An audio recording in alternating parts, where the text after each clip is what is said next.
사위 며느리와의 어색한 방칸거리. 오늘의 이야기는 코살라국 들판과 강이 만나는 작은 마을에서 시작되었습니다. 데바나는 그 마을에서 오래 살아온 나이든 여인이었습니다. 아들은 장터가 있는 성으로 나가 살게 되었고 며느리 라비니와 함께 가정을 꾸렸습니다. 세월이 흘러 손자까지 생기자 두 사람은 가끔씩 마을 집으로 내려오곤 했습니다. 처음 며느리가 집에 인사를 왔을 때를 데바나는 아직 또렷이 기억했습니다. 낯선 얼굴이었지만 정갈하게 두 손을 모으는 모습이 마음에 들었습니다. 그날 데바나는 속으로 조용히 다짐했습니다. 이 아이를 친딸처럼 맞이해보자. 그러나 시간이 지날수록 마음먹은 대로만 되지는 않았습니다. 라비니가 집에 오면 데바나는 무엇을 어떻게 도와야 할지부터 헷갈렸습니다. 조금 쉬라고 했다가 게으르게 보는 것은 아닐까 걱정되었습니다. 일을 함께 하자고 했다가 힘들게만 만드는 것은 아닐까 마음이 오락가락했습니다. 입을 열 때마다 속으로 여러 번 말을 고쳤습니다. 그만 쉬어라. 라는 말이 간섭처럼 들리지는 않을까. 그냥 내가 편한 대로 해라. 라는 말은 또 너무 남 같게 들리지 않을까. 라빈이 역시 어색함을 느끼고 있었습니다. 장터에서 돌아온 남편과 아이를 보살피느라 늘 분주했지만 시어머니 생각이 자주 떠올랐습니다. 마음을 편하게 놓고 싶었지만 선을 넘는 것 같아 조심스러웠습니다. 자칫 말을 잘못 꺼내면 버릇없는 며느리로 보일까 두려웠습니다. 식사 자리에서는 이런 마음들이 더 또렷해졌습니다. 데바나는 며느리에게 반찬을 더 올려주고 싶었습니다. 그러나 젓가락을 들었다가 다시 내려놓았습니다. 과하게 챙기는 것처럼 보이면 라비니가 불편해하지는 않을까 걱정되었습니다. 라비니는 데바나를 향해 감사 인사를 건네고 싶었습니다. 그러나 입술 끝에서 말이 맴돌다가 다시 사라지곤 했습니다. 마음이 가까이 가고 싶으면서도 반 칸쯤 떨어져 서 있는 느낌이 두 사람의 사이를 감쌌습니다. 어느 날 아들과 며느리가 성으로 돌아간 뒤 데바나는 홀로 마당을 쓸고 있었습니다. 흙길 위에는 손자의 작은 발자국과 며느리가 밟고 지나간 자국이 섞여 있었습니다. 그 자국들을 바라보다가 데바나는 문득 가슴 한켠이 저릿해지는 것을 느꼈습니다. 가족이긴 한데 왜 이렇게 어려운 걸까? 말 한마디 꺼내는 것도 이렇게 조심스러우니 내가 너무 굳어버린 것은 아닐까? 그때 마침 부처님이 제자들과 함께 마을로 탁발을 오셨습니다. 데바나는 마음속에 맴돌던 생각들을 안고 서둘러 마당을 정리하고 공양을 올렸습니다. 공양이 끝난 뒤 사람은 하나둘 흩어지고 마당에는 조용한 바람만 남았습니다. 부처님이 떠나시기 전에 데바나를 향해 조용히 물었습니다. 이 아침 그대의 마음에는 어떤 생각이 그릇처럼 담겨 있느냐? 데바나는 잠시 망설이다가 솔직하게 입을 열었습니다. 저는 며느리를 친딸처럼 대하고 싶습니다.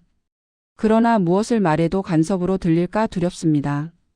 괜히 친한 척했다가 멀어질까 걱정되고 거리를 두자니 너무 남 같아져 마음이 허전합니다. 데바나는 이어서 라비니의 마음도 함께 걱정했습니다. 며느리도 아마 편하게 지내고 싶을 텐데 제 눈치를 보며 말을 아끼는 것 같습니다. 사소한 말 한마디에 서로 오래 신경 쓰며 같은 집 안에서 반칸 떨어져 서 있는 기분입니다.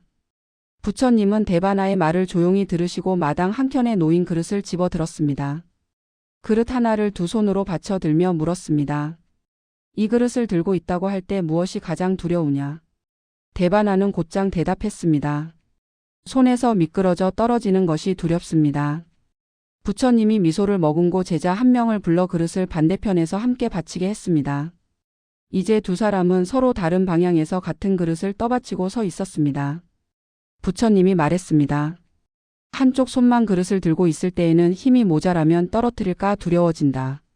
그러나 서로 다른 쪽에서 같은 그릇을 함께 받치면 모양은 달라도 마음은 한 방향을 향하고 있다. 부처님은 데바나를 바라보며 말을 이었습니다.